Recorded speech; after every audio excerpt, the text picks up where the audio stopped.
Good evening. It's 6 o'clock on Friday, April 21st, 2017.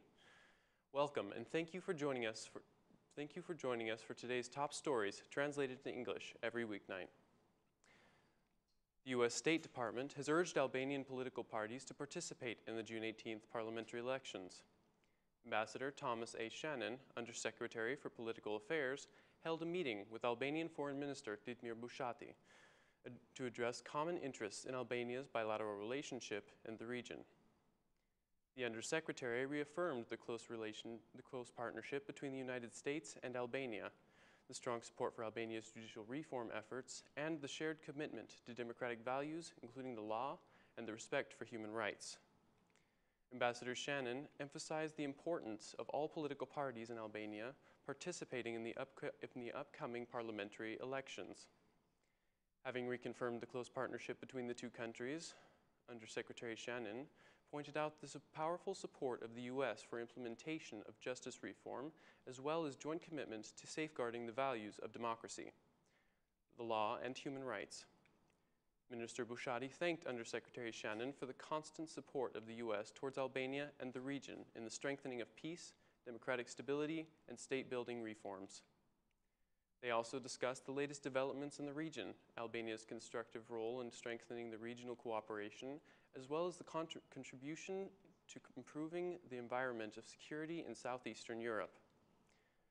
On his visit to Washington, D.C., Minister of Foreign Affairs Ditmir Bushati also met with Undersecretary of Defense for Policy Teresa Wellen. During this meeting, Minister Bushati thanked the U.S. for comprehensive support provided to Albania in the reform of the security sector and the modernization of our armed forces. The conversation also focused on the need for strengthening cooperation in the field of defense in response to security challenges the Euro-Atlantic space faces.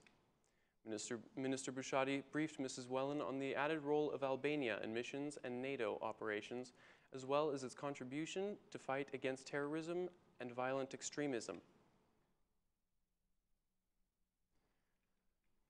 First two rounds for the election of the new president have been wasted with no candidates presented. The Democratic Party chairman presented an offer to the majority today, asking for a change of the Constitution and the election of a president to be elected by people in his proposal. He said, "We should change the Constitution. The president is of the people, not of Edi Rama, Ilir Meta, or Lulzim Basha. The people should elect the new president. They have invited us to elect the new president together. They said that they have the votes, but they want to elect him together. My offer is this: let the people elect the president." On the 63rd day of the opposition's protest, the DP chairman declared that vetting should be made immediately after the National Pact for Establishment of a Provisional Government has been reached, and gave the assurance that there will not be elections without the opposition. The DP chairman continued, declaring that vetting will be voted on according to the July 22nd agreement, also accusing the Prime Minister of trying to have control over justice, saying, "Vetting does not need to be postponed until after elections, but begin immediately following the National Pact for a Provisional Government, which will ensure free and fair elections."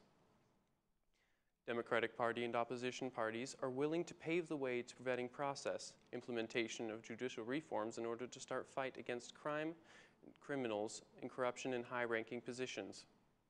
The DP chairman continued expressing his conviction that there will not be elections on June 18th, and guaranteed that he will not withdraw from the battle for a provisional government, which, according to him, will guarantee free and fair elections. The DP chairman added that there are two ways to solve the crisis: through dialogue, or people to take fate into their own hands.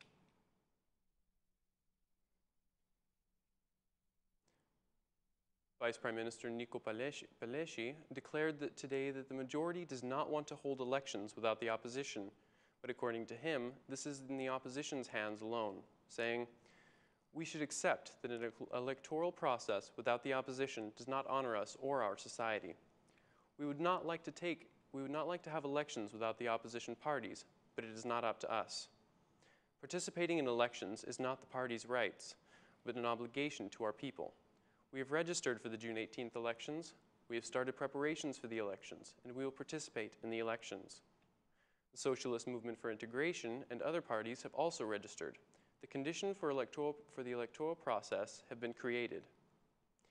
Commenting on the opposition's protest, the Vice Prime Minister declared that the Democratic Party is first damaging its image and then the country, stating, "We cannot be happy from any news coming from the camp of destructiveness. All these actions are not in the Democratic Party's interest.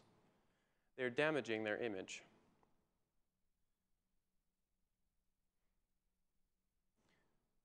Chairwoman for the Commission of Integration, the Democratic MP, MP Bregu, held a meeting today with the U.S. Ambassador to Albania, Mr. Donald Lu.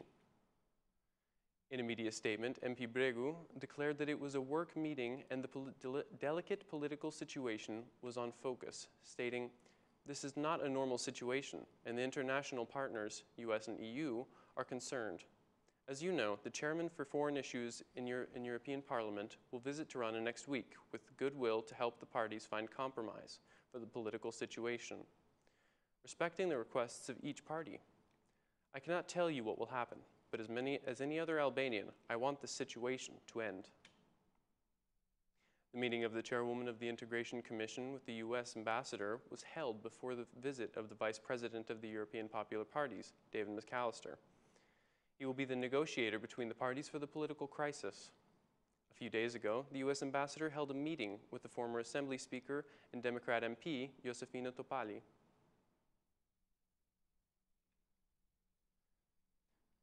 U.S. Ambassador to Albania and U.S. Ambassador to Kosovo have condemned the statements for a possible union between Albania and Kosovo, made by Albanian Prime Minister and Kosovo's President.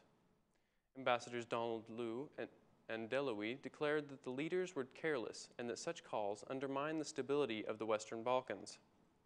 The U.S. Ambassador to Albania has criticized the Albanian Prime Minister, Edi Rama, for considering the possible unification of Albania and Kosovo if both countries felt rejected by the European Union, declaring, "The U.S. government supports the sovereignty of Kosovo and Albania. We are against careless talk of unification. It undermines the stability of the region and the European path of both countries." The U.S. ambassador to Kosovo also commented, stating, "The U.S. government supports the sovereignty of Kosovo and Albania.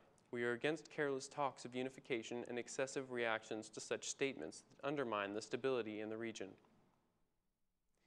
In a recent interview for Politico Europe, PM Rama said that if the doors to Europe were closed on the Western Balkans, other smaller unions might emerge, such as the Union of Albania with Kosovo.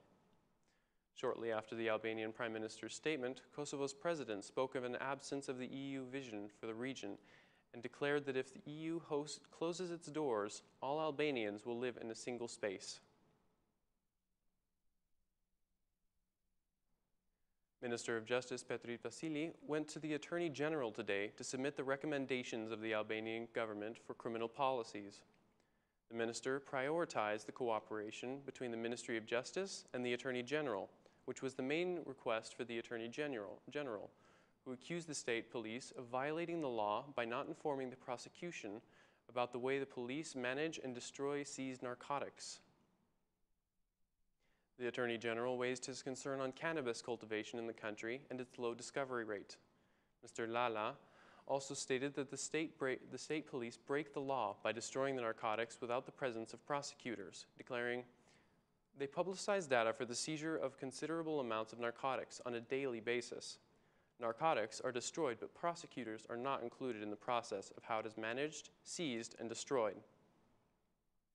The Attorney General added that an investigation should be launched any time narcotics are destroyed illegally, asking that the culprits be held responsible. Meanwhile, the Minister of Justice submitted the recommendations for the criminal policy, highlighting the cooperation between institutions.